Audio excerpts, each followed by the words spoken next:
Richard, you gave a very insightful presentation providing an overview of the international exploration and mining sector. What were the key messages of that presentation? Thank you very much. Thanks for the feedback on that. I do a lot of work providing advice to both industry, governments and investors on how to make the most out of exploration, where the value proposition is, what the value proposition is. And my sort of observations for Mongolia is that there are a number of challenges facing the industry. I provided a sort of an overview of the exploration scene internationally, and as seen in the slide in front of you, the industry is actually quite large. There's over 3,500 companies operating in that space. They spent over $12 billion last year. There's over 30,000 exploration projects out there in the world. Not all of those are being actively explored, but of those 10,000 that are active, they generate probably about 70 to 100 new discoveries every year, or 730 over the last decade. When you do the maths on that, you find that the chances of success in any individual project is pretty modest. In any given year, you've probably got one chance in 137 of actually making a discovery. That's not necessarily an economic discovery, and more importantly, it's not necessarily a world-class discovery of the quality of, say, Oyu Tolgoi. The chances of finding something like that are extremely slim, less than one chance in 40 on one chance in 137. Do the math on that, and you're talking about something that's well less than 1 in 1,000 chance of success on any individual project. So really the key message for exploration is that it's a high-risk, high-reward game, and you have to be a very patient investor to be in this business. You also have to be an optimist as well. Yeah. And Richard, not only with the exploration sector, the mining industry as a whole is pretty capital intensive with pretty low return and very cyclical. Yeah, that's right. The industry does have good years, but we tend to forget there's also a lot of very mediocre and bad years mixed in with that as well. The commodity cycle of business is very cyclical. You have ups and downs in commodity prices, and you've really got to plan long term to be successful in this business. You've got to have quality assets, and even when you have quality assets, the rate of return on your investment when you actually look back over time is not necessarily all that spectacular. It's a tough business to be in. Most people have high expectations about the value it's created, but the reality is that it's a tough business. And in terms of global hotspots around the world, one of the things in your presentation was talking about. It certainly was, yeah. I keep track of where all the exploration activity is occurring around the world and where all the discoveries are being made. And I routinely, regularly put out sort of maps showing that. And my latest version of that, which came out just a couple of months ago, basically shows that there's 10 places around the world that I view as being rather very exciting places to be. And the unfortunate thing is that Mongolia is not one of those. It was once. It was once, but it's off the radar of the explorers and investors. And I'm sure you'd like to get back on the scene as well. Thanks, gents. Sam, investors who participated in the Discover Mongolia Forum expressed their thoughts on how Mongolia is weak in terms of competitiveness and attracting investment. This has been the assessment by investors for the past several years, actually, leading to the question that is being asked by some for if the resource sector is in crisis. How do you see this trend and the current state of the sector? That's a good question, Bilguun. I guess when I first came to Mongolia, it was almost mandatory for the copper and the coal majors to be trying to find a way into the southern Gobi and the respective geological areas there. The number of juniors has significantly decreased, and one reason is this slide that you're seeing up on your screen. There's, I guess, a lot of recognition of the geology of Mongolia being very prospective, which is enough to get people to look at the country. But at the moment, the tax regime, uncertainty regarding strategic designation, the licensing regime isn't particularly favourable. You can go into the next level of detail, which I think we've got on a supporting slide here, that helps illustrate a number of hurdles and headwinds that each of those criteria currently have. And again, this is something that the Business Council is looking to review to encourage new investors. If you look at the total effective tax rate, and Richard's obviously done a lot of work on this in the past, Mongolia back in the 2005-2006 unpublished work that Professor Otto did was the third highest tax regime for a medium-scale copper project anywhere in the world. It's fair to say that at this current copper price with the 16% NSR, it's probably less attractive than it was even then. So on a tax basis, there are some challenges. On an exploration licence tenure perspective, there are also a number of challenges, and there's a good slide here that shows the amount of land issued. The country's gone from over 40% down to 4%, and really that's been driven by legislation. So even if companies wanted to explore, it's very problematic for them to find a way into the country, both because of the tax regime and also being able to access land. So I guess that's one reason why many in the sector are saying that the sector is already in crisis or is very shortly about to be in crisis. I guess having a look at my peer group of other explorers, it's a pretty lonely place to currently be. And none of the majors that were there back in 2012 are still in the country. Thank you for your assessment, Sam. Now, Richard, what were the issues that had emerged to you from the conference?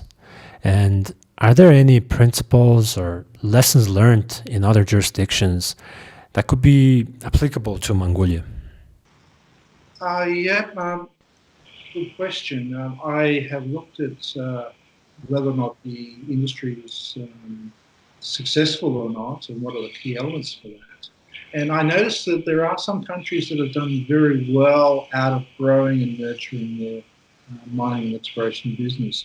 And the sort of common themes that go across all of those key countries, such as Chile, Saskatchewan, Botswana, Namibia, South Australia, is that they have common themes. And from the slide you can see in front of you, they generally have small populations, low population density, so they're wide open countries, which in all of those particular cases that I talked about, host at least one tier 1 discovery or mine, which they've nurtured and grown. The government and the people realise and recognise that they have limited alternatives for growing the economy, and that they play to their strengths. In other words, they get behind and support the industry that does well for them. And by playing to their strengths, that really means that you've got to have bipartisan and sustained support set from the politicians. You also, equally important, you need to have a consistent and transparent set of rules. The one thing that the mining industry hates, absolutely hates with a passion, is uncertainty. They will not invest in places where they don't know what the rules are. Simple as that. So you really need to have a clear set of rules that are fair and reasonable, which you know are going to be maintained in the longer term, so that companies can make 30-year investments. They know that the rules aren't going to change unfairly over that time.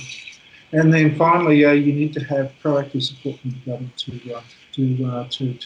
build up the sort of key knowledge base for the industry through supporting pre-funded exploration programs, perhaps some drilling programs in the case of South Australia and elsewhere, that you have a very simple and clear process for getting approvals, and that you have fast decision making, so that the project looks good, it will go ahead. So it's interesting to sort of reflect on how this compares against Mongolia. And Mongolia ticks a number of these boxes, but not all of them. So the opportunity exists there for Mongolia to be successful in exploration mining and make value out of it, create value for its citizens, but there's a little bit more to be done there. And I guess, Richard, in terms of key lessons learned from other jurisdictions, there seem to be 4 actions that a government can take to encourage investment and compete to see that investment come in the country. Do you want to briefly touch on those? Yep. The four elements that really need to get right is you've got to get the tax rate right. I mean, you've recognised that in the previous discussions today is that the tax rules and investment rules, the whole package of regulations and rules seem to be a little bit too high. One of the subtle points with that is that the right tax rate or the optimum tax rate for the government to charge actually varies with the level of business risk. If you're in a low-risk jurisdiction, you can actually afford to apply fairly high tax rates. But if you're in a high-risk jurisdiction, the opposite applies. You really got to offset some of that business risk with lower finance charges. It's complicated, but really what I'm trying to say is that there's no one-size-fits-all tax rule for the world, that you really can't apply Chilean or Australian tax or Canadian tax rules for say, Mongolia or other similar jurisdictions. Mongolia's got to compare itself against EARS, which you're competing against other people's investment dollars. They can go anywhere in the world to explore and build a mine. They don't necessarily have to come to Mongolia. So you really have to make Mongolia an attractive destination. So you've got to get the tax rate rule right, which means that the overall effective tax rate needs to be carefully considered. But actually going with that is you've actually got to have the right level of business risk in the country. That's actually the most important element. You've really got to get that one sorted out. If you can lower the level of business risk, well, then you can actually grow the business, the industry, much larger than it already is. In fact, I find that's the biggest payoff at all. To go with all of that, there's a couple of other things that you need to do as well. You really need to lower the barriers to exploration and the cost of exploration as well. You've got to open up land. You've got to provide technical assistance in terms of pre-competitive data sets. You've also got to have the right legislation in place to encourage private sector investment as well. So there are four elements there. Get your tax rate right, lower the cost of exploration, set the right business environment, and more importantly, get the level of business risk going. And the last one is the most important. Thank you. Sam, I asked this question on the Junior ListCo panel that I chaired, that you were on as well. And the question was, what would be a key signal catalyst to help regain investor interest to Mongolia's resource sector? The other four panelists were almost unanimous that fixing the existing licensing system would be a key signal. What are your thoughts? Yeah, absolutely, Bilguun. Fixing the exploration and mining license regime, encouraging new entrants, issuing new land is a common theme that Richard and I have both touched on and that came up through the Discover Mongolia conference. So I absolutely agreed. And that would be a positive signal to investors. Outside of the government's control, obviously, a new discovery would put Mongolia on the map for a favourable reason. Investors like to see success, and they'll follow success, and they'll see how other existing investors are getting on. So if there is a new discovery or new entrants, new promoters, a new major, or even a Robert Friedland coming back to help promote the country, that certainly would help get investors revisiting the potential, because the geology is very good. It's relatively early stage, but at the moment there's not enough work being done that would support that positive news flow. So I guess that's there's no silver bullet, but there's a number of factors that the government and the industry can hopefully work to achieve. Yep, I agree completely with what you said.